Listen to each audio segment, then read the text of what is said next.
Locust बड़े झुंड में आकर फसलों को नष्ट कर देती है, जिससे भारी आर्थिक नुकसान होता है, जो अपने पहले इंडिया के अंदर आई थी पाकिस्तान के साइड से। Which Apis mellifera species is commonly known as, इसे किस नाम से जाना जाता है? Red ant, house fly, European honey B.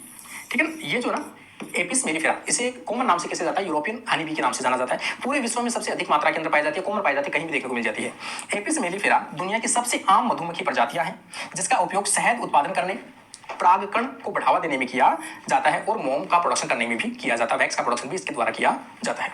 विच इंसेक्ट ट्रांसमिट मलेरिया, मलेरिया को कौन सा इंसेक्ट जो है वो ट्रांसमिट करता है? तो आपको पता है कि जो मॉस्किटो है वो ट्रांसमिट करता है। मॉस्किटो में भी फीमेल जो है एनाफ्लीज मॉस्किटो है वो इसका करता है। तो यहाँ पर आप देखोगे एनाफ्लीज मॉस्किटो जो है फीमेल, वो क्या करती है? इसको ट्रांसमिट करती है। ठीक है, क्योंकि इनका जो संचय है, ये प्लाज्मोडियम है, इनकी सलाइवा के अंदर पाए जाते हैं। ठीक है ना, जबकि इनके जो मेल होते हैं वो संक्रमण नहीं करते हैं, क्योंकि ये जो है फीमेल जो है वो ब्लड सकिंग होती है। ये क्या होता है? ब्लड सकिंग होती है, जबकि ये जो मेल होता है ये फ्रूट के ऊपर पाए जाते हैं, ये ब्लड सकिंग नहीं होते हैं। ठीक है ना, तो यहाँ पर इसका आ जाएगा फीमेल एनाफिलीज मॉस्किटो। एनाफिलीज मच्छर प्लाज्मोडियम परजीवी को फैलाता है, जिससे मलेरिया रोग उत्पन्न होता है। क्वेश्चन नंबर 9 में आप देखोगे which insect is use forensic science, forensic science के अंदर to estimate the time of death. जैसे मान लो कि किसी कोई मर्डर हुआ है, किसी व्यक्ति ने सुसाइड किया है, किसी व्यक्ति को अचानक से कोई डेड बॉडी मिली है, तो उस टाइम पे फॉरेंसिक विभाग को इन्फॉर्म किया जाता है। फॉरेंसिक विभाग जो आता है वहां पर उनके जो कर्मचारी होते हैं वो वहां पर छानबीन करते हैं और उसकी डेथ को ये बता पाते हैं वो कि इस डेथ हुए टाइम कितना हुआ है, तो वो टाइम को कैसे मैनेज करते हैं। कुछ विशेष प्रकार के इंसेक्ट होते हैं जो जैसे ही किसी व्यक्ति की डेथ होती है, डेथ होते ही सबसे पहले वो जो इंसेक्ट है वो उस बॉडी के ऊपर आते हैं, इसलिए उस इंसेक्ट का अध्ययन किया जाता है और उस इंसेक्ट को अध्ययन कर आप ये पहचान पाते हो कि इंसेक्ट यहाँ कब से है। अगर वो कब से है इसका मतलब इसकी जो डेथ हुई है वो उसी टाइम से हुई है। ठीक है, तो उसके आधार पर अपन देखते हैं, जैसे टर्माइट है, ब्लो फ्लाई है, यहाँ पर कौन सी है? Blow fly. ब्लो फ्लाई का टाइम जो है ये देखकर आप पता लगा सकते हो कि इसकी डेथ कब हुई है। ब्लो फ्लाई जिसे क्या कहा जाता है? कैलीफोरिडी, कैलीफोरिडी मृत शरीर पर जल्दी आ जाते हैं और उनके जीवन चक्र का अध्ययन कर उस मृत्यु शरीर का टाइम पीरियड का आप ज्ञात किया जा सकता है। तो ये क्या है? इंपॉर्टेंट क्वेश्चन है।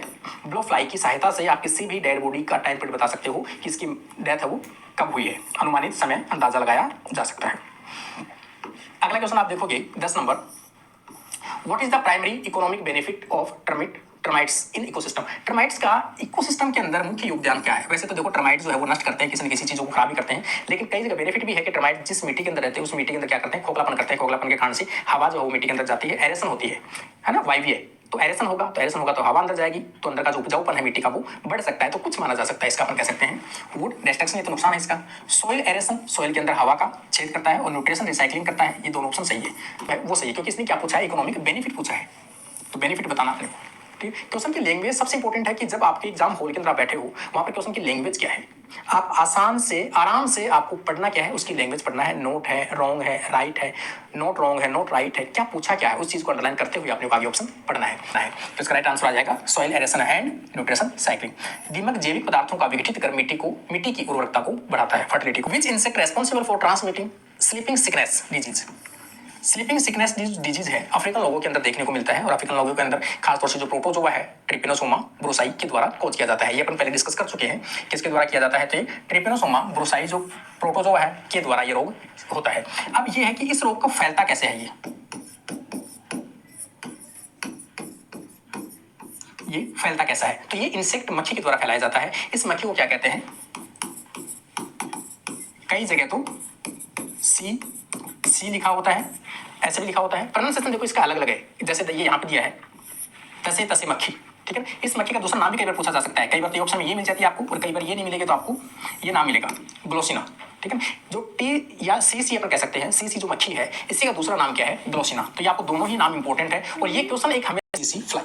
विच of these insect is use for biological pest control against aphids? Aphids को कंट्रोल करने के लिए कौन सा जो बायोलॉजिकल कंट्रोल जो है वो किया जा सकता है एफिड्स के लिए? तो यहाँ पर वही अपन पहले पढ़ चुके हैं, लेडी बर्ड जो बीटल है वो क्या करते हैं? एफिड्स को नेचुरल रूप से खाते हैं, जिसके कारण से अपने को पेस्टिसाइड को कम डालने की आवश्यकता पड़ेगी, है ना। Insect commercial use of silkworm का प्राइमरी यूज है वो क्या है, किससे प्राप्त किया जाता है? बॉम्बिक्स मोराई के द्वारा प्राप्त किया जाता है। तो यहाँ पर अपन देखेंगे honey bee production, textile industries, paper manufacturing, food industries. तो ऐसे किस नाम से आ जाएगा? तो ये कपड़ों का उद्योग जो है, टेक्सटाइल जो है उसके अंदर काम आती है। बॉम्बिक्स मोराई रेशम उत्पादन के लिए उपयोग किया जाता है, जिसके बाद इसे वस्त्र उद्योग में प्रयोग किया जाता है।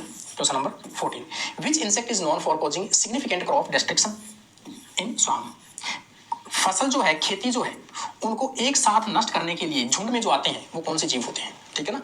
विच insect known for causing significant crop destruction, एक साथ में फसलों को नष्ट करने के लिए झुंड के अंदर आते हैं, तो वो कौन से होते हैं, तो वो कौन से होते हैं, लोकस्ट होते हैं, ग्रास होपर होते हैं, में उड़कर फसलों को नष्ट कर देती है, जिससे कृषि में भारी क्षति या भारी लॉस या नुकसान देखने को मिलता है। तो number 15, the primary component of bee venom, जो मक्खी है, मधुमक्खी है, इसका जो